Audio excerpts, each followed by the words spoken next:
Hola, ¿qué tal? Bienvenidos al canal. El día de hoy veremos cómo realizar la práctica de análisis de varianza unifactorial haciendo uso de la herramienta análisis de datos para Microsoft Excel. El problema dice, se pretende evaluar si los promedios de las materias son iguales, es decir, si el promedio de matemáticas es igual al de historia y al de ciencias naturales. Y tenemos la información contenida en una tabla. Las muestras de matemáticas,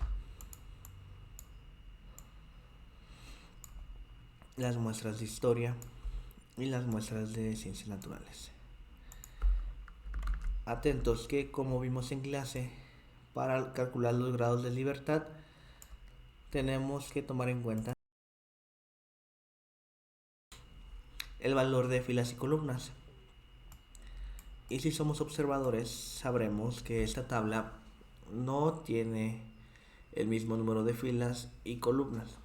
Por lo que, si metemos así la tabla, va a mezclar la información y los grados de libertad serán completamente diferentes. Vean, va a combinar la primera calificación de matemáticas, historia y ciencias naturales y combinará así cada una de ellas. El problema me dice, queremos saber si el promedio de las materias son iguales. El problema me dirá qué es lo que pretendo analizar. Hay que ser muy observador. No me preocupo, yo sé que en la herramienta pegar existe una opción de transponer. Selecciono mi tabla, control C o clic derecho, copiar, me posiciono en la celda de mi agrado, me voy a la herramienta pegar y elijo la opción de transponer.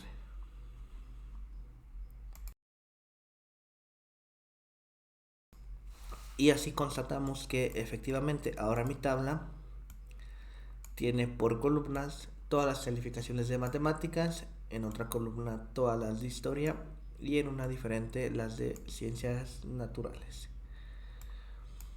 Una vez hecho esto, ya podemos realizar el análisis. Si ya has hecho otra práctica conmigo en el canal, ya sabes cómo instalar este paquete de análisis de datos. En la caja de comentarios te dejo el minuto al que debes dirigirte para brincarte esta sección. Y si eres nuevo, a continuación te explico cómo.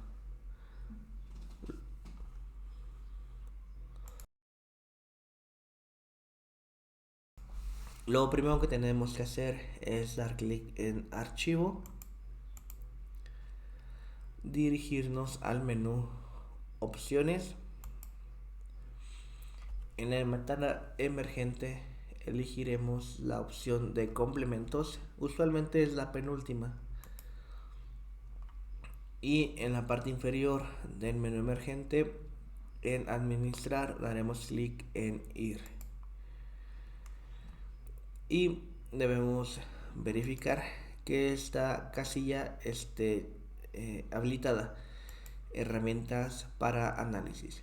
Damos clic en aceptar.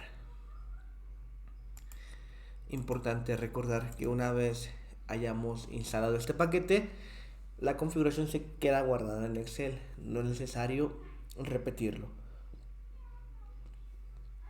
Para el análisis ANOVA nos dirigimos en datos y en la extrema derecha tenemos la opción análisis de datos.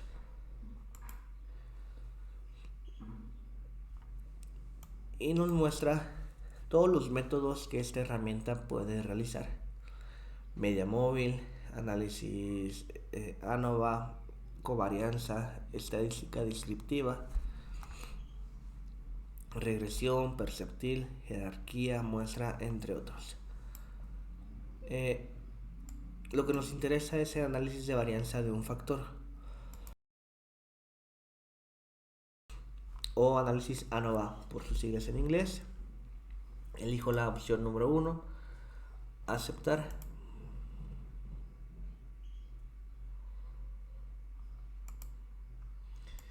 y me despliega un menú que me solicita información. Rango de entrada. Yo puedo colocar el rango de entrada manualmente en la casilla que está ahí o en este botón con una flecha negra. Doy clic y me permite seleccionar con el cursor mi información. Una vez seleccionada, atentos que yo elegí también los títulos, ahora les digo por qué. Una vez seleccionada, doy clic en el botón azul para regresar al menú.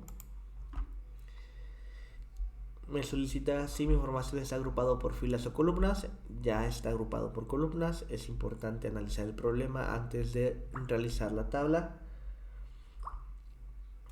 Y viene la opción de rótulos en primera fila. Atentos, como seleccioné el título de mi columna, debo de habilitar esta opción de rótulos en primera fila.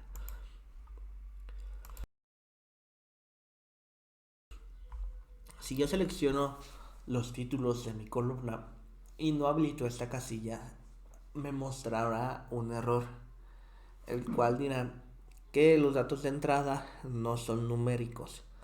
Recuerden que las letras no es una variable numérica, es una cadena de caracteres.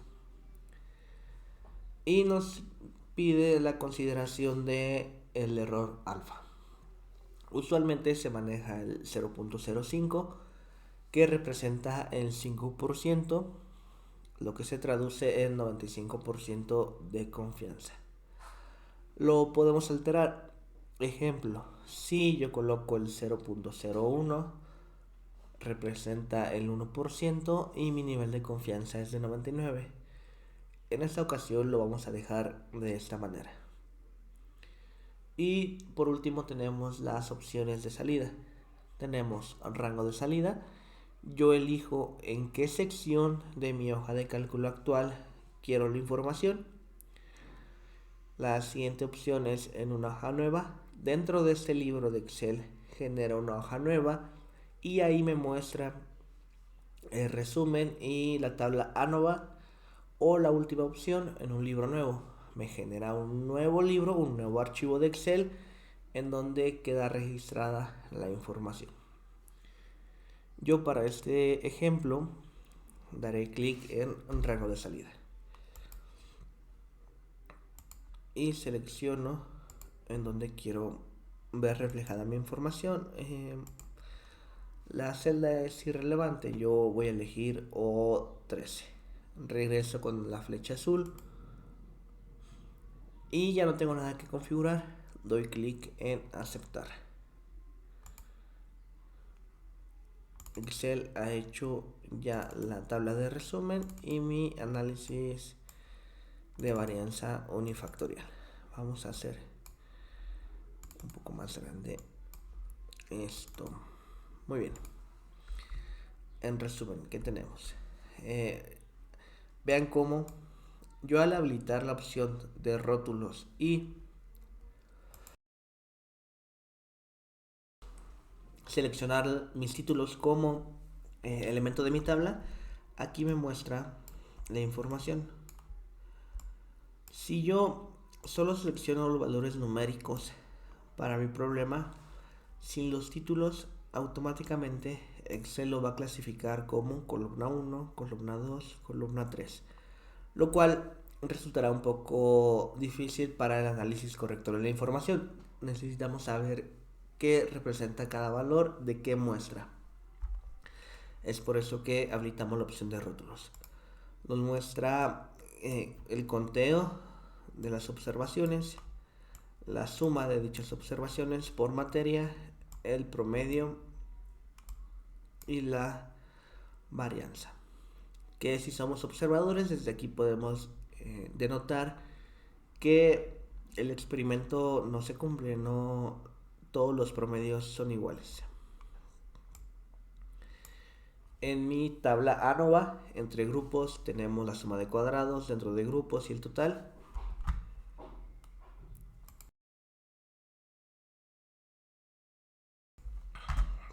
Grados de libertad, promedio de cuadrados y lo que tengo que analizar es el valor F y el valor crítico de F. Atentos. Si el valor F es mayor al crítico de F, vamos a rechazar la hipótesis nula. Para este experimento es que los promedios son iguales. Si F es mayor a F crítico, rechazamos hipótesis nula. Lo que nos dice que por lo menos hay un promedio que es diferente, porque 3.2 es mayor que 3.1. Si se dan cuenta, mis valores aquí son grandes: 100, 75, 60, 70. Si el número de muestras y los valores, si el número de muestras aumenta y el dígito de mis valores disminuye, estos valores serán más pequeños. Atentos con eso.